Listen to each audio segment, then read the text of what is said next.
Hello, class. This is Mike Lauder. I'm going to show you the drone that I attempted to reverse engineer and what I could find this semester, which has been quite interesting. So, I don't know how many of you have used or looked at this drone before. The company is DJI, and obviously they're claiming that their drone is the smartest flying camera, and they also say it's no longer in production, which is unfortunate. That did happen during this semester because that didn't used to be the case. But anyway, it's quite the drone. I have a friend here that has one, and so we were able to toy around with it without messing with his thing, of course, so he wouldn't be mad at me.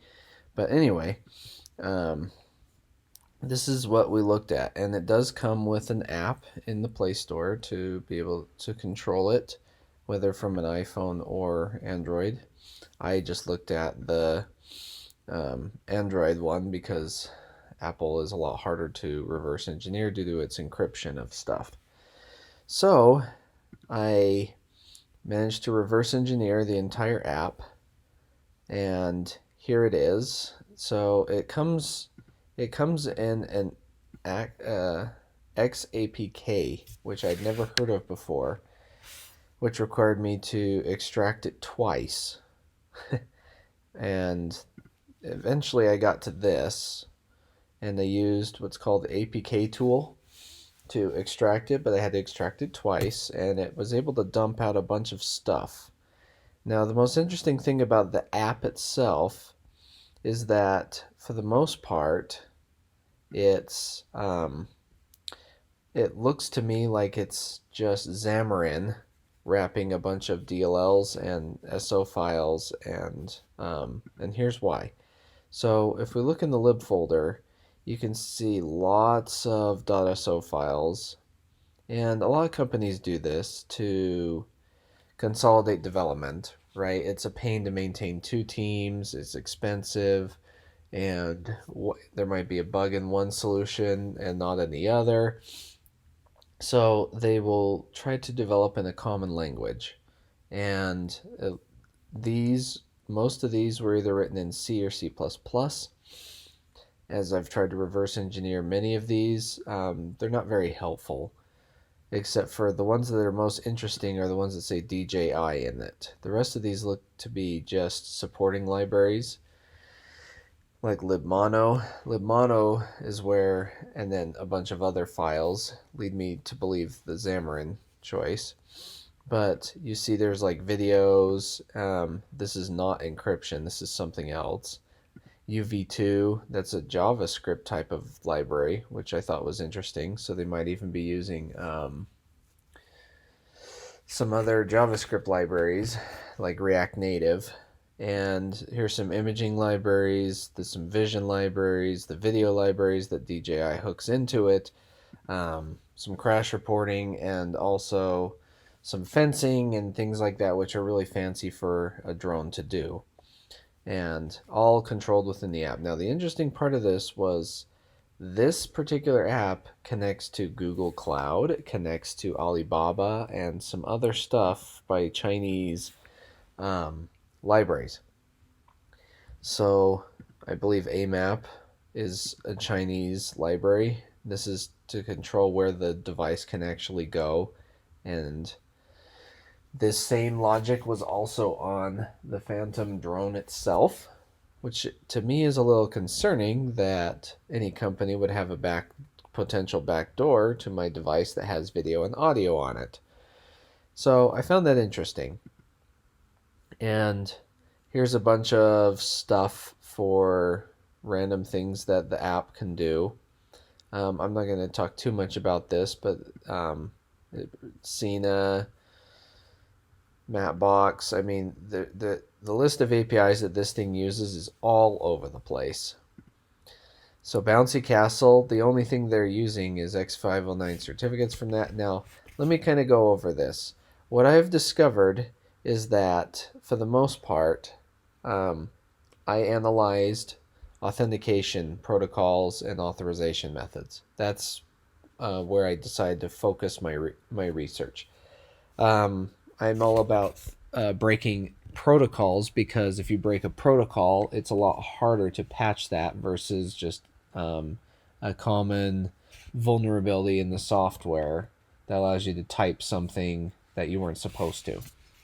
Because with a protocol, you can exploit that for a much longer period of time because they have to go back to the designing board and fix everything.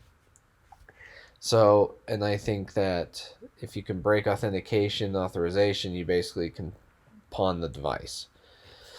And those are the hardest areas to get right because there's a lot of opinions, and most places just opt for the quick and dirty route, which is a username and password. So I decided to take a look at that. And you'll notice that there's a lot of certificates in this, and along with X509, and I can't find it at the moment, but there is a single RSA key in this repo that they use to sign the app. I don't know, or actually, I don't even know if it's used to sign the app, but it's there. And it's frequently checked to make sure that the app is legitimate, which there's nothing wrong with that part of it. So that's okay. But the interesting thing is that the RSA certificate is only 1024 bits, which is not very good by today's standards. The minimum recommendation is at least double that, and if you can, you switch to elliptic curve cryptography, which allows you to shrink the key size immensely, in addition to being faster.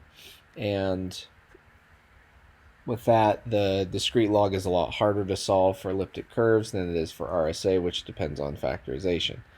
So, I've noticed that as the app tries to talk to the drone and back and forth, it makes extensive use of these X509 certificates all over the place for authentication. And we know by recent experience that X509 is not very, it's okay, but there's better methods of doing this. I don't know why they chose to do it that way, but that's what they did. And, well, here's the RSA key. It's not a private key, it's a public key. But anyway, so based on my recommendations, in my final deliverable, these are the things I was able to try to exploit. So the first thing I tried using Ghidra or Hydra, however you pronounce it, to reverse engineer a lot of things. And it was able to do it on a lot of the smaller ones, but once I started opening up the big .so files, it had some problems. So in those cases, I resorted to using the Android NDK, object dump, strings, and a bunch of other functions to take a look and see what this was and what was in there. And so my first methods of attack was, okay, I noticed that it was using X509 certificates all over the place, including for license checking.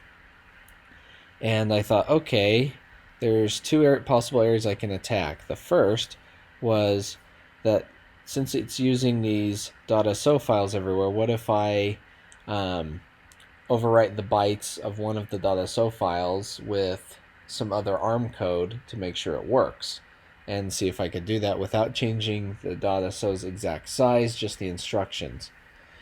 Like, just null out the bytes of one of the functions and have it return true for is the license valid.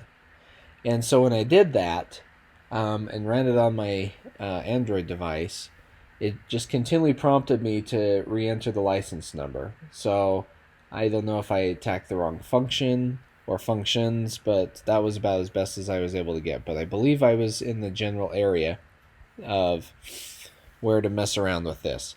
The key point here is that the device didn't check to see if the .so had been modified. And you could do this by using signatures. You could do this by checking hashes or checksums. But anyway, this is an exploitable vector. So a little hard, but if an attacker managed to get into the device another way, he could overwrite these .so files and take over a direct path of communication to a drone. The other potential attack vector is if an attacker modifies the app .so files like I just did, and then I go up to an unsuspecting victim and say, hey, can I, become buddies? I take over your drone because you let me connect to it. Once I've gained your confidence, now I can remotely patch your drone with a backdoor, and away I go. So that was an interesting attack vector that I wasn't able to quite get, but I'm pretty sure, given more time, I could have eventually found something along those lines to mess with. The other thing that I was hoping to try was to be able to fool the device, or I was able to fool the phone app with my laptop, just talking to it over Bluetooth. So I copied some of the certificates from the drone onto my laptop, and then by doing a lot of trial and error with Bluetooth to the phone, I was able to fool the phone into believing it was a drone, at least at first, but then when the phone would try to issue commands, I'd only get like 1 or 2 to work, and then the rest, the phone would say the drone isn't responding correctly.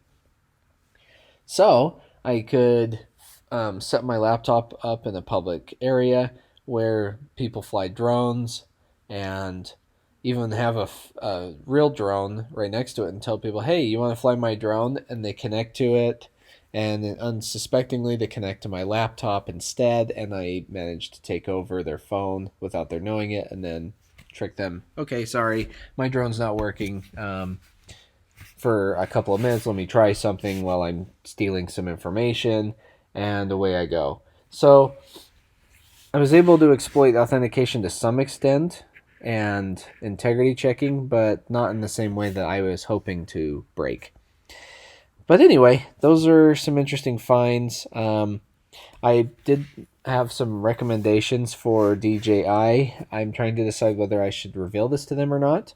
That I, recommend they switch to elliptic curve keys, and they do some integrity checking on their .so files to prevent maliciousness. And the third was to, instead of backing up all of these video and audio files to Google and Alibaba's servers, that they possibly allow the app owner to upload it to a cloud provider of their choice, or even one that DJI has picked instead of these other ones. So those are my findings, and it's been a fun semester.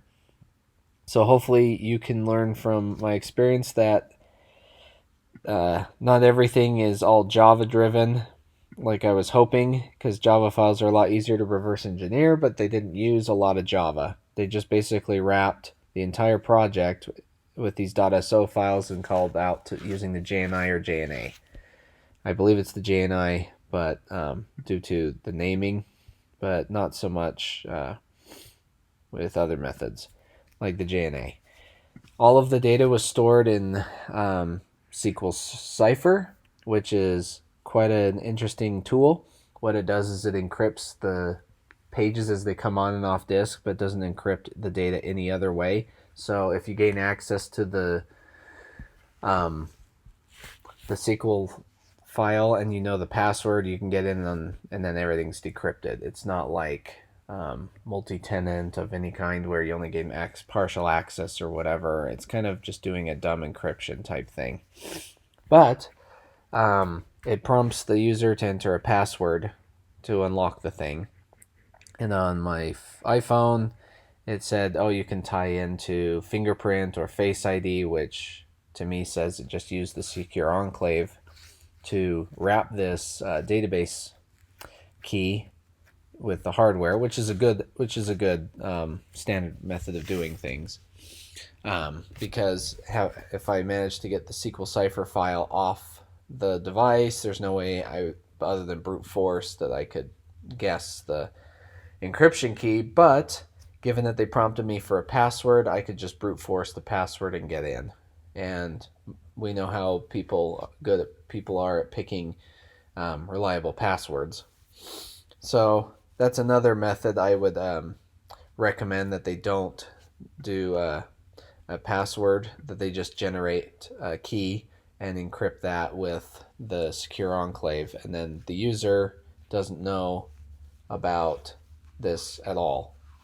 So anyway, those are my findings, and hopefully other people will find this helpful.